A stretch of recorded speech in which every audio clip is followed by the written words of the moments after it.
Welcome you, our guest, Datuk William Ng, the chairman of SAMENTA.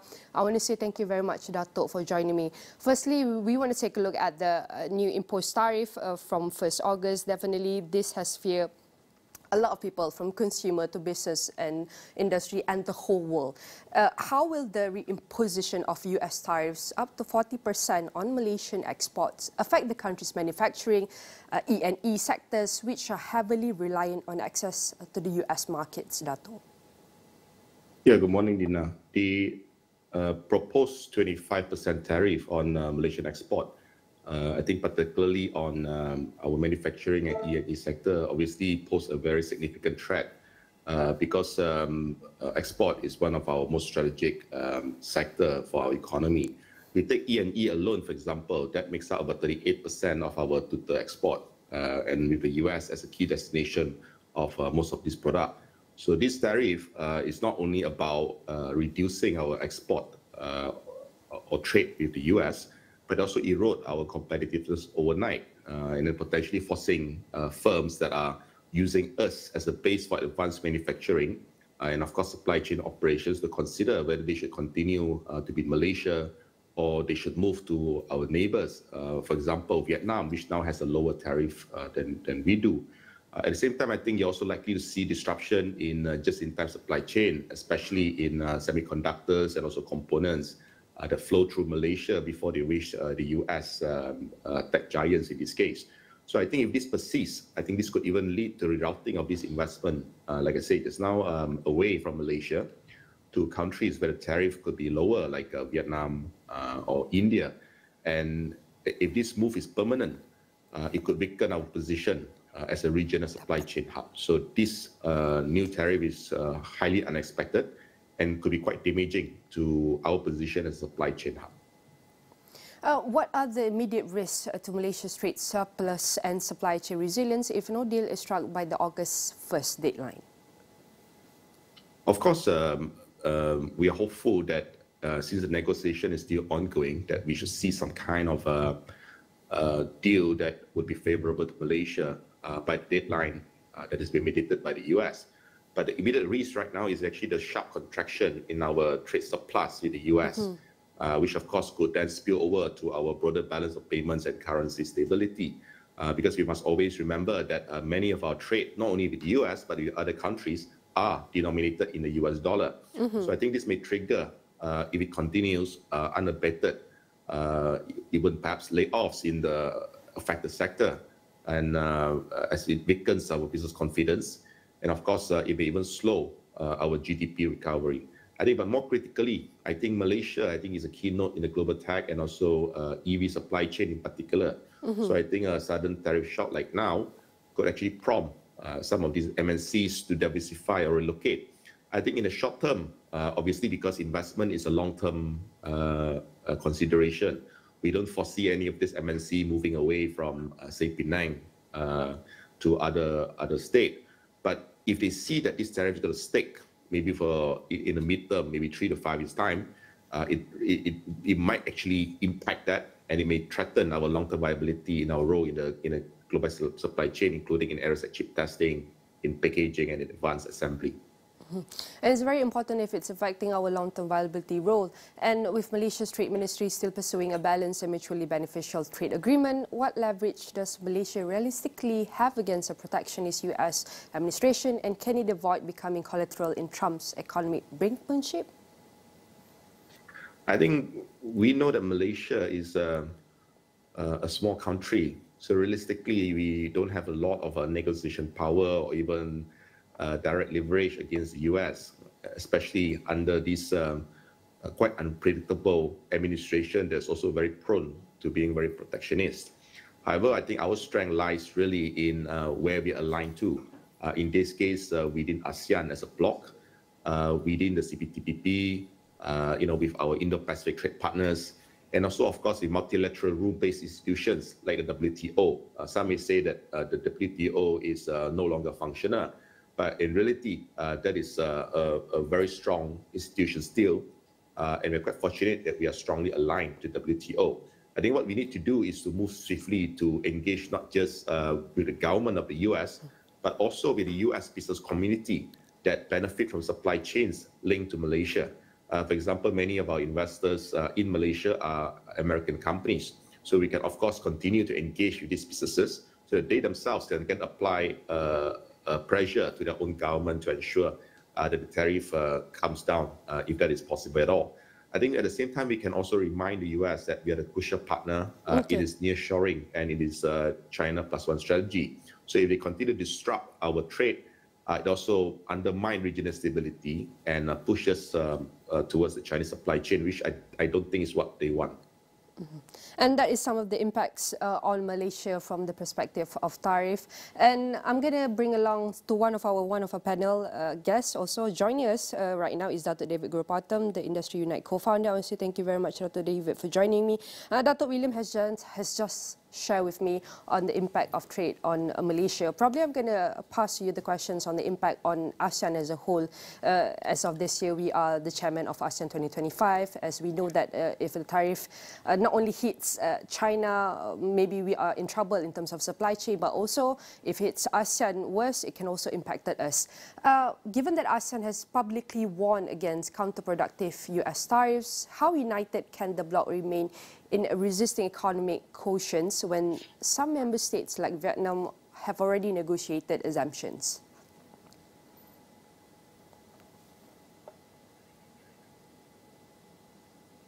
Dato'? Hello? Hello, Dato'. Hello? Dato' David, can you hear me? All right, we are live right now. Oh, okay. Okay, all right. I'm just going to get straight to our questions. So we have also Dr. William with us on the line, and Dr. William has just shared with us the situation of businesses, industry within the whole ecosystem within Malaysia's, and then the impact. And I'm going to bring you along to the next question, especially in the impact on ASEAN. Given that ASEAN has publicly warned against counterproductive US tariffs, how united can the bloc remain in resisting economic coercion when some member states like Vietnam have already negotiated exemptions? Exactly. I think, we've been able to see that actually the ASEAN, we are actually quite fractured in the fact that ASEAN in itself are breaking ranks. That's number one. But more importantly, we haven't seen any framework or any agreement. They haven't announced a common position. They've had meetings. But other than broad statements, we've not seen any cohesion. And that is something that ASEAN country needs to work on right now, because you must also understand the tariffs are different for each country. Cambodia, Vietnam, against Malaysia, it's different. So they'll have to have a common approach. All right, and could this divergence weaken ASEAN's negotiating power and regional cohesion in global trade policy, Dato'? Sorry, repeat the question again. Take a look. Could this divergence weaken ASEAN's negotiating power and regional cohesion in the global trade policy? Absolutely. I think if you look at how the Americans have treated this, they've not engaged with ASEAN as a group. They've gone and imposed the tariffs sort of individually and given different reasons for different countries, right? And I think it's more of a divide and rule concept. And what's increasingly clear is that it's not just about the so-called trade deficit with the US. I mean, it's also, if you look at how it's geared towards the connection with China and the trade connection with China. So I think it's two-pronged, right?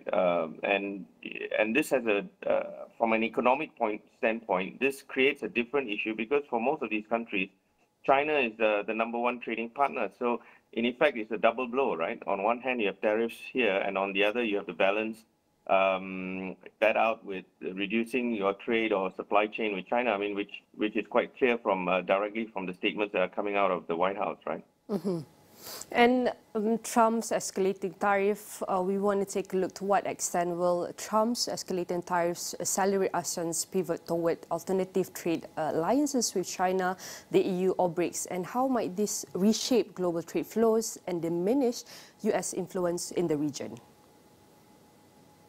Well, I think, it's inevitable that there is going to be change. There's no way around it. I mean, if you look at the South and South, they have already started the de-dollarization process. Politically, if you look at issues around the world, the South Asian countries, South and South countries, they seem to be have a different political alignment from the so-called Western grouping. And then you have the BRICS countries. Now, the BRICS countries are more cohesive. They have a more common position. And again, you have a situation where de-dollarization is a priority. Now, you must understand, most of these countries are not political, right? Most of these countries are not political. They are trading countries. But the problem that we have here is that these countries are impacted by the political decisions, for example, sanctions and things like that. So they have no choice but to come up with a very strong position. So it's not just in terms of trade, it's in terms of de-dollarization. And coming back to your point, Nina, is that what you're going to see is there's no other choice. They are going to have to work together. They are going to have to band together. Now, as much as the West will put a wedge against China, the rest of the countries have to look to new markets, new markets in Asia, in Africa, and so on. So that's going to have to be a position that has to be taken. It's inevitable, if you ask me, yeah? All right. Datuk William, I'm going to ask you the same questions. Probably, how do you see, how might this affect not only the ASEAN or regional trade, but also the global trade landscape moving forward? And how can the MSC, especially the small and small player, prepare for this? I think more than the threat to trade overall, our concern is whether this will dampen consumer confidence overall. I think there's a lot of chain of thoughts here. Some say that, look, this tariff will hurt the Americans more than the exporters, in this case, Malaysia. But in reality, if the American consumers are hurt, demand will come down overall globally. And I think that is our fear, that it's going to be a meltdown of confidence. There's going to be a meltdown of a demand. And as a result of that, we'll see a slowdown globally. I think that, to me, is the real risk right here. All right, for Dato' David, probably my last question, what's the preparation for MSCs for them to prepare amidst all of this uncertainty and these challenges? Sorry, can you repeat the question again? It's okay, Dato' David. I'm going to repeat my question. So my last question is, what's your hope or strategy for the MSE, MSMEs and the SMEs preparation moving forward in facing this uncertainty in the global trade world? I think for these companies and these grouping of companies, I think the first thing to do is to look domestically, to be able to open channels to work within the government framework, to find solutions together with the government. I mean, I think that's one of the biggest problems that we're facing, and that is the government is making policy, and it may not be in line with what's the realities on the ground now. So deferment of SST and other major policies, the rationalization of our fiscal policy, all of that has to change, unfortunately, and it has to be done in a cooperative and a manner whereby there's a lot of engagement with industry, and I think that's the first thing. The second thing is, of course, we have to understand that I think there was some study that said 50,000 jobs are at stake. So we need to work on that, and more importantly is inflation, because inflation can reduce our buying power. And eventually, all of this will lead to a reduction in the GDP, and a reduction in the GDP has very huge impact, right? Including your debt and things like that, servicing debt and the rating and all of this. So it's a very big issue for the country, and I hope that the industry and government can work together, because that's the only way we're going to find a solution. Thank you. Right, definitely moving forward, we have to find endless solution to navigating all the trade pressure and uncertainty of the global trade. Again, I would say thank you very much to our guests and panel for joining us this morning, helping us understand the new imposed tariffs and how it's impacting Malaysia and ASEAN business and regional trade. Again, I would say thank you to Datuk William Ng, the Chairman SAMENTA, and also Datuk David Gurupatham, the industry unit of co-founder. And definitely all of our discussion here will be featured in astrawani.com and across all social media platforms. Please stay tuned with us as Niaga Awani will bring more updates and discussion on how we can navigate under the US trade pressure right after this break.